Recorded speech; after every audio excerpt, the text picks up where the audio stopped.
Hi hello ನಮಸ್ಕಾರ, welcome back to my channel. ಇವತ್ತು pepper fish fry ಹೇಗೆ ಮಾಡೋದು ಅಂತ ರೆಸಿಪಿನ ಶೇರ್ ಮಾಡ್ತಾ ಇದ್ದೀನಿ. ಕಡಿಮೆ ಇಂಗ್ರೀಡಿಯೆಂಟ್ಸ್ನ ಯೂಸ್ ಮಾಡಿಕೊಂಡು ಈ ರೆಸಿಪಿನ ಮಾಡ್ತಾರಂಥದ್ದು. ಟ್ರೈ ಮಾಡಿ, ತುಂಬ ಟೇಸ್ಟ್ ಚೆನ್ನಾಗಿರುತ್ತೆ. ನೀವು ಯಾವಾಗಲೂ ಇದೇ ಥರ ಮಾಡ್ಕೊಂಡು ತಿಂತೀರಾ? ಇವತ್ತು ಈವ್ನಿಂಗ್ ಡಿನ್ನರ್ಗೋಸ್ಕರ ನಾವು ಫಿಶ್ ಪೆಪ್ಪರ್ ಫ್ರೈ ಮಾಡ್ತಿದ್ರಿ. ಅದು ಸಿಂಪಲ್ ಆ್ಯಂಡ್ ಟೇಸ್ಟಿಯಾಗಿರುತ್ತೆ. ಅದು ಹೇಗೆ ಮಾಡ್ಕೊಳ್ಳೋದು ಅಂತ ತೋರಿಸ್ತಿದ್ರಿ. ಹಾಗೆ ಅದಕ್ಕೆ ಬೇಕಾಗಿರೋ ಇಂಗ್ರೀಡಿಯೆಂಟ್ಸ್ ಕೂಡ ತೋರಿಸ್ತಿದ್ದೀರಿ. ಸೈಜ್ ಎಲ್ಲ ಕ್ವಾಂಟಿಟಿ ಎಲ್ಲ ಇದು 4 ಫಿಶಸ್ಗಲ್ಲ, ಇದು 1.5 kg ಫಿಶಸ್ ತಂದಿದ್ರಿ. ಸೊ ನಾನು ಕ್ವಾಂಟಿಟಿ ಎಷ್ಟು ಬೇಕು ಅಂತ ಹೇಳ್ತಿದ್ದೀನಿ. ಇದು 2 tables full of pepper, 2 tables full of salt, ಈ ಸೈಜ್ ಜಿಂಜರ್ ತೊಗೊಳ್ಳಿ, ಈ ಲೈಕ್ 4 ಫುಲ್ ಬಿಗ್ ಗಾರ್ಲಿಕ್ಸ್ ತೊಗೊಳ್ಳಿ. ಸೊ ಈಗ 1.5 kg ಫಿಶ್ಗೆ ನಾವು ಫ್ರೈ ಮಾಡೋ ಪ್ರೋಸೆಸ್ ತೋರಿಸ್ತಾ ಇದ್ದೀನಿ. ಈಗ ಒಂದು ಮಿಕ್ಸಿ ಜಾರ್ಗೆ 2 ಟೇಬಲ್ ಸ್ಪೂನ್ಸ್ ಆಫ್ ಪೆಪ್ಪರ್ ತೊಗೊಂಡಿದ್ರಲ್ವ, ಅದೆಲ್ಲ ಹಾಕ್ಕೊಳ್ಳಿ. ನೆಕ್ಸ್ಟ್ ಇದ್ರ ಜೊತೆಗೆ ಸಾಲ್ಟ್ ಆ್ಯಡ್ ಮಾಡ್ಕೊಬೇಕು. ನಿಮ್ಗೆ ಎಷ್ಟು ರುಚಿಗೆ ಬೇಕೋ ಅಷ್ಟು ಸಾಲ್ಟ್ ಆ್ಯಡ್ ಮಾಡ್ಕೊಳ್ಳಿ. ನನಗಿಲ್ಲಿ 2 ಟೇಬಲ್ ಸ್ಪೂನ್ಸ್ ಕಂಪ್ಲೀಟ್ ತೊಗೊತಿದ್ದೀನಿ. ಇದು ಫೈನಾಗಿ ಗ್ರೈಂಡ್ ಮಾಡ್ಕೊಬೇಕು. ಈಗ ನೀವು ನೋಡ್ಬೋದು ಫೈನಾಗಿ ಗ್ರೈಂಡ್ ಆಗಿರೋ ಪೆಪ್ಪರ್ ಮತ್ತು ಸಾಲ್ಟ್ ಮಿಕ್ಸ್ಚರ್ ಹೇಗಿದೆ. ಇದು ಫೈನಾಗಿ ಗ್ರೈಂಡ್ ಆಗಬೇಕು. ಮಿಕ್ಸ್ಚರ್ನ ಪ್ಲೇಟ್ಗೆ ಹಾಕ್ಕೊಂಬಿಡಿ, ಸೈಡ್ ಇಟ್ಕೊಂಬಿಡಿ, ಪ್ಲೇಟ್ಗೆ ಹಾಕ್ಬೇಕು ಕಂಪ್ಲೀಟ್ಲಿ ಸೇಮ್. ಈಗ ಜಿಂಜರ್ನ ಸ್ಲೈಸ್ ಮಾಡ್ಕೊಳ್ಳಿ, ಯಾಕಂದರೆ ನಾವು ಪೇಸ್ಟ್ ಮಾಡಬೇಕಾಗುತ್ತೆ. ಸೊ ನೀಟಾಗಿ ವಾಶ್ ಮಾಡ್ಕೊಂಡು ಅದನ್ನು ಸ್ಲೈಸಸ್ ಆಗಿ ಕಟ್ ಮಾಡ್ಕೊಂಡು ಪೇಸ್ಟ್ ಮಾಡ್ಕೊಂಡು ಚಿಕ್ಕದಾಗಿ ಕಟ್ ಮಾಡ್ಕೊತ ಇದ್ದೀನಿ, ಯಾಕಂದರೆ ಅದು ಫೈನಾಗಿ ಪೇಸ್ಟ್ ಆಗುತ್ತೆ. ಇದು ಬೆಟರ್ ನೀವು ಫ್ರೆಶ್ ಆಗಿ ಮಾಡ್ಕೊಳ್ಳಿ ಜಿಂಜರ್ ಗಾರ್ಲಿಕ್ ಪೇಸ್ಟ್. ಈಗ ನಾನು ಜಿಂಜರ್ನ ಸ್ಮಾಲ್ ಪೀಸಸಾಗಿ ಕಟ್ ಮಾಡ್ತಾ ಇದ್ದೀನಿ ಪೇಸ್ಟ್ ಮಾಡೋದಕ್ಕೋಸ್ಕರ.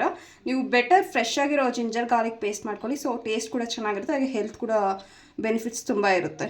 ಜಿಂಜರ್ ಮತ್ತು ಗಾರ್ಲಿಕ್ ಬಿಡಿಸ್ಕೊಂಡಿರೋ ಗಾರ್ಲಿಕ್ನೆಲ್ಲ ಮಿಕ್ಸಿ ಜಾರ್ಗೆ ಹಾಕ್ಕೊಳ್ಳಿ ಪೇಸ್ಟ್ ಮಾಡೋದ್ರಿಗೆ.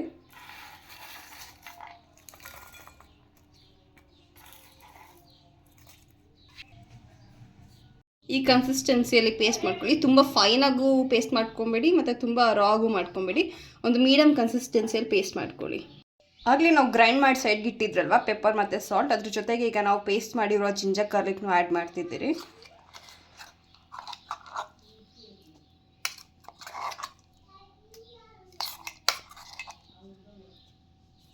ಹ್ಯಾಂಡಲ್ ಕಂಫರ್ಟ್ ಇರೋದ್ರೆ ಹ್ಯಾಂಡಲ್ಲೇ ಕಂಪ್ಲೀಟಾಗಿ ಮಿಕ್ಸ್ ಮಾಡಿದೆ. ಇವಾಗ ನೋಡ್ಬೋದು ಇವೆರಡು ಹೇಗೆ ಮಿಕ್ಸ್ ಆಗಿದೆ ಅಂತ, ಪೌಡರ್ ಮತ್ತು ಪೇಸ್ಟ್. ನಾನೀಗ ಫಿಶ್ಗೆ ಹೇಗೆ ಮ್ಯಾರಿನೇಟ್ ಮಾಡಬೇಕು ಈ ಮಿಕ್ಸ್ಚರ್ ಪೇಸ್ಟ್ನ ಅಂತ ತೋರಿಸ್ತಿದ್ದೇನೆ. ಇಷ್ಟು ತಂದಾಗ ಅವ್ರು ವಾಶ್ ಮಾಡುವಾಗ ನೀವು ಕ್ಲೀನ್ ಮಾಡಿಸೋಕೆ ಏನು ಮಾಡಬೇಕು ಅಂದರೆ ಸೆಂಟರಲ್ಲಿ ಈ ಥರ ಸ್ಲೈಸ್ ಮಾಡಿಸ್ಕೊಬೋದು. ಸೊ ನಾವು ಇವಾಗ ಪೇಸ್ಟ್ ಇಟ್ಟರೆ ಈಗ ಒಳಗಡೆ ಕೂಡ ಬ್ಲೆಂಡ್ ಆಗುತ್ತೆ ಕಂಪ್ಲೀಟಾಗಿ ಫಿಶ್ ಜೊತೆಗೆ. ಸೊ ಟೇಸ್ಟ್ ಕೂಡ ಚೆನ್ನಾಗಿರುತ್ತೆ. ಸೊ ಈಗ ನೀವು ಫಿಶ್ನ ಇಟ್ಕೊಂಡು ಈಗ ನಿಮಗೆ ಹೇಗೆ ನಾನು ಮಾಡಿರೋ ಪೇಸ್ಟ್ನ ಫಿಶ್ಗೆ ಅಪ್ಲೈ ಮಾಡಿರ್ತೀರಿ ಅಂತ ನೋಡ್ಕೊಳ್ಳಿ. ಈಗ ಕಟ್ಸ್ ಮಾಡಿಸಿದ್ದೀರಲ್ವ, ಆ ಕಟ್ ಒಳಗಡೆ ಎಲ್ಲ ಈ ಪೇಸ್ಟ್ನ ಇಟ್ಕೊಳ್ಳಿ. ನೀವು ನೋಡ್ಬೋದು ಒಂದು ಸೈಡ್ ಕಂಪ್ಲೀಟಾಗಿ ಅಪ್ಲೈ ಮಾಡಿ. ಇದಕ್ಕೆ ಓವರ್ ಮಸಾಲ ಬೇಡ, ಕಬಾಬರ ಡೀಪ್ ಫ್ರೈ ಮಾಡೋ ಥರ. ಇದು ಜಸ್ಟ್ ಲೈಟ್ ಮಸಾಲ ಸಾಕು. ಹೇಳೋಣ ಈಗ ಈ ಸೈಡಲ್ಲಿ ನೆಕ್ಸ್ಟ್ ಅದರ್ ಸೈಡ್ ಸ್ಟಫ್ ಮಾಡ್ಕೊತಾ ಇದ್ದೀನಿ. ಈ ಕಚ್ಗೆಲ್ಲ ಸೇಮ್ ಮಸಾಲ ಸ್ಟಫ್ ಮಾಡ್ತಾಯಿದ್ದೀನಿ.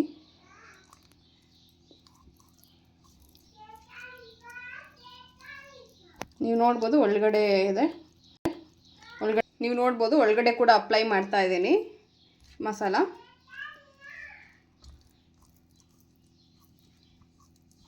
ಈಗ ನೋಡಿ ಮಸಾಲ ಹೇಗೆ ಅಪ್ಲೈ ಮಾಡಿದ್ದೀವಿ ಅಂತ ಫಿಶ್ಗೆ ಇದೇ ಥರ ಎಲ್ಲ ಫಿಶಸ್ಗೂ ನೀವು ಅಪ್ಲೈ ಮಾಡ್ಕೊಬೇಕಾಗುತ್ತೆ. ಸೈನ್ ಫಿಶ್ ಸ್ಟಫ್ ಮಾಡ್ಕೊತಾ ಇದ್ದೀನಿ.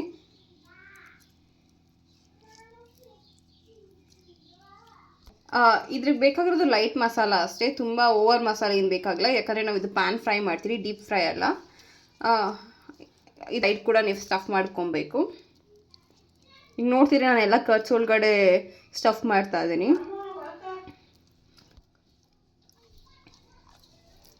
ಈಗ ನೋಡ್ಕೊಳ್ಳಿ, ನೀವು ಒಳಗಡೆ ಕ್ಲೀನ್ ಮಾಡಿರ್ತಾರಲ್ಲ ಅಲ್ಲಿ ಕೂಡ ಸ್ಟಫ್ ಮಾಡ್ತಾ ಇದ್ದೀನಿ. ಸೊ ಒಳಗಡೆ ಕೂಡ ಮಸಾಲ ಹೋದರೆ ಪ್ಯಾನ್ ಫ್ರೈ ಮಾಡಿದಾಗ ಟೇಸ್ಟ್ ಚೆನ್ನಾಗಿರುತ್ತೆ ಫಿಶ್ದು. ಈಗ ನೋಡ್ಬೋದು ನೀವು ಕಂಪ್ಲೀಟ್ ಮಸಾಲನು ಫಿಶ್ಗೆ ಹಚ್ತಾ ಇದ್ದೀನಿ ಎರಡು ಸೈಡೂ.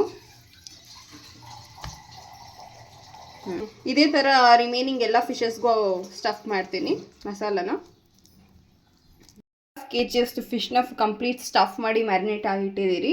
ಸೊ ಇದನ್ನು 1 hour ಹಾಗೆ ಇಟ್ಬಿಡ್ತೀರಿ. ಸೊ ಕಂಪ್ಲೀಟ್ ಮಸಾಲ ಫಿಶ್ಗೆ ಚೆನ್ನಾಗಿ ಅಂಟ್ಕೊಡುತ್ತೆ. ಸೊ ಆಗ ಪ್ಯಾನ್ ಫ್ರೈ ಮಾಡುವಾಗ ಇನ್ನೂ ಟೇಸ್ಟ್ ಚೆನ್ನಾಗಿ ಬರುತ್ತೆ ಅಂತ. ಇದು 1 hour ಮ್ಯಾರಿನೇಟ್ ಆದಮೇಲೆ ಪ್ಯಾನ್ ಫ್ರೈ ಹೇಗೆ ಮಾಡೋದು ಅಂತ ತೋರಿಸ್ಕೊಡ್ತೀರಿ. ಪ್ಯಾನ್ಗೆ ಎಣ್ಣೆ ಹಾಕಿ ಬಿಸಿ ಆಗೋದಕ್ಕೆ ಬಿಟ್ಟಿದ್ದೀವಿ. ಎಣ್ಣೆ ಕಾಯಕ್ಕೆ ಇಟ್ಟಿದ್ರಿ, ಈಗ ಎಣ್ಣೆ ಕಾದಿದೆ, ಈಗ ಫಿಶ್ ಹಾಕ್ತಿದ್ರಿ ಎಣ್ಣೆಗೆ.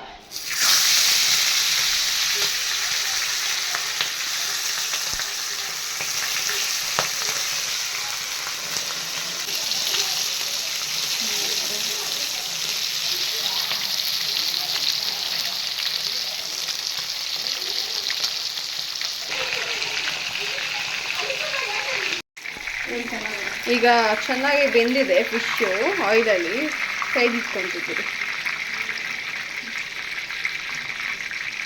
ಫಿಶ್ ಪೆಪ್ಪರ್ ಫ್ರೈ ಹೇಗೆ ಮಾಡೋದು ಅಂತ ನೋಡಿದ್ರಲ್ವ, ತುಂಬ ಅಂದರೆ ತುಂಬ ಟೇಸ್ಟಿಯಾಗಿರುತ್ತೆ. ಒನ್ಸ್ ನೀವು ಟ್ರೈ ಮಾಡಿ ಕಮೆಂಟ್ ಮೂಲಕ ತಿಳಿಸಿ ಹೇಗಿತ್ತು ರೆಸಿಪಿ ಅಂತ. ಲೈಕ್ ಮಾಡಿ, ಶೇರ್ ಮಾಡಿ, ಸಬ್ಸ್ಕ್ರೈಬ್ ಮಾಡಿ. Thanks for watching this video. Stay tune for the next video. Bye.